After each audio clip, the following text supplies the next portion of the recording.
So this is for all of my realtors based off of a lunch and learn that we just did in our office yesterday with a year-to-date market update.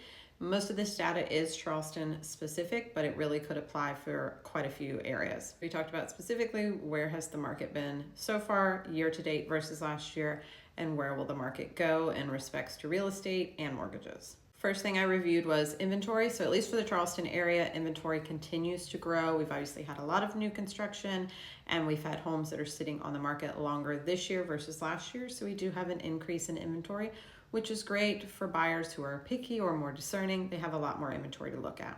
The next thing was average price. So our average price for the greater Charleston area is now right around $450,000.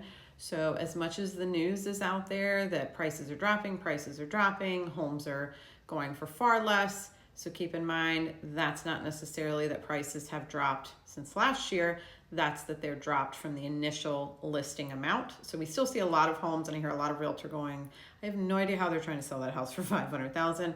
It doesn't usually sell for $500,000.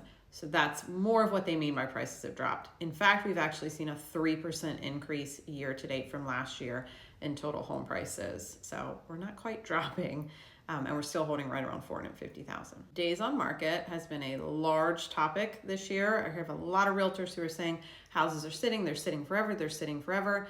Our days on market is up from last year. We are at around 40 to 45 days for average days on market. However, what I went over in my presentation was the last 6 years prior to 2021. 2021 and 2022 were our lowest days on market, but even from 2020 back, our average days on market for the Charleston area was over 50 days. So are homes sitting longer than they were last year? Yes. Are homes sitting longer than they historically have? Not even close. So that's important as an agent to be prepping your sellers and knowing those historical trends. That way they understand that we are in a normal market. We are not crashing, we are returning to normal. On the mortgage side, we know rates are not great. We know they're not where people want them to be. We know we are above historical average for the last maybe 8 years worth. That there's no way to skirt around that. We are still hoping for rate cuts. We just don't know what's going to happen. So this year we've been sitting somewhere between a 6.5 to a 7 on average. Technically, historical average is around a 7.1, but that's mainly skewed because of the time decades ago when rates were in the 10s and above. So it's a little difficult to say, well, rates have historically been in the 7s, not for the last, again, like 8 years that people were buying homes. And I do tell agents historical data can be good to show people why rates likely won't come down to the 2s and 3s and maybe even 4s. But telling them, well, when your grandmother bought a house, rates were 16% doesn't really help sway your buyers right now. So let's look at what the predictions are through the end of the year into 2026. As far as inventory is expected to continue to rise. If you just saw the news about D.R. Horton and Lennar, then you know a ton of money just got pumped into those two companies. So we will continue to see new construction thriving, more than likely. As far as home prices, believe it or not, home prices are continuing to be expected to rise. So we will not likely see a massive cooling of home prices in 2026. It's extremely important to be relaying that to buyers because we have a ton of them right now who are saying, I'm going to wait for the prices to come down. I'm going to wait for the prices to come down. They didn't even come down this year in quote unquote one of the toughest markets that we've had. They rose. So all of the buyers that waited last year and were convinced prices would come down this year were met with a 3% increase, okay, which could be up to $100 more in their mortgage from last year. And rates also didn't come down. So the waiting game, not advantageous. So prices we know will continue to come up. Inventory is likely to continue to come up. Days on market is supposed to hold pretty stable to maybe a slight increase. Again, we're getting back to historical norms, not crashing. Now what everyone wants to know is what's going to happen with interest rates. So keep in mind the national interest rates are different than mortgage rates, but the national interest rate is determined by the Federal Reserve, who's currently led by Jerome Powell. So they are not a government entity technically. They do not have to be held accountable to Congress and the president technically. They cannot dictate what the Federal Reserve will do. So while there are a lot of news stories about Trump demanding lower interest rates, the Federal Reserve is like, yeah, thanks. We're going to do what we're going to do.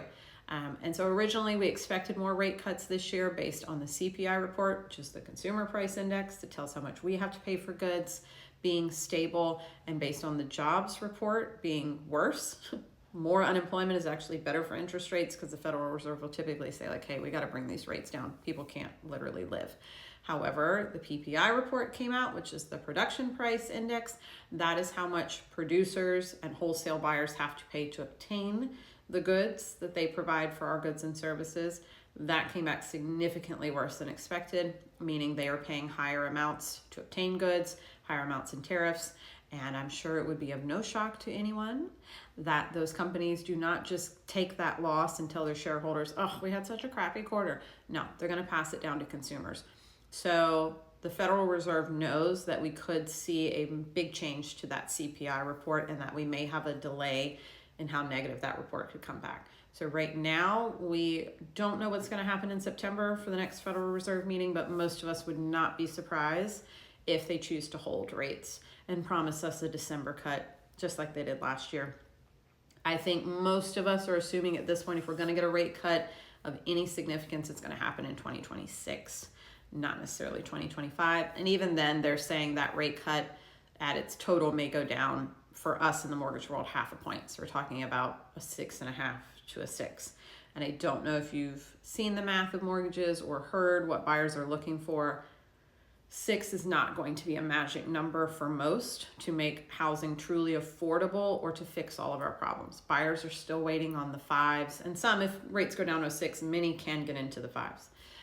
But it may not be enough to just magically ease everything. So again, I would not push out mantras about rates this, rates that.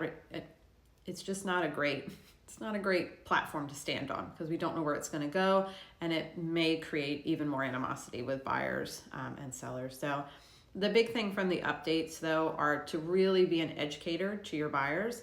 Be prepping them on how to budget, how to save. Like, instead of talking about like, well, I have a house that's a 4-bedroom, 3-bath, I have this, they don't have any money. And that's part of what's hurting them from getting qualified. We can't change their incomes. We can't make incomes rise, but more money solves most problems when it comes to buying a house. So be budget masters for them. Teach them financial literacy. It will go a long way. It will bring you more clients. It will help more clients get qualified as well.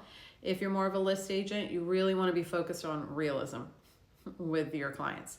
Telling them what average days on market is and why that's nothing new, why that's actually normal data. Explaining to them the average sale price in Charleston and why, if the average sale price is $450,000 for a 4-bedroom single family home, listing your house for $500,000 that looks exactly like the 12 other houses for sale may not get you $500,000, right? And providing them that true service of knowing your neighborhoods, knowing your data. So hope that update helps. If you want more info, reach out to me. I can definitely send you the full presentation and the budget planner that I made. Have a great week.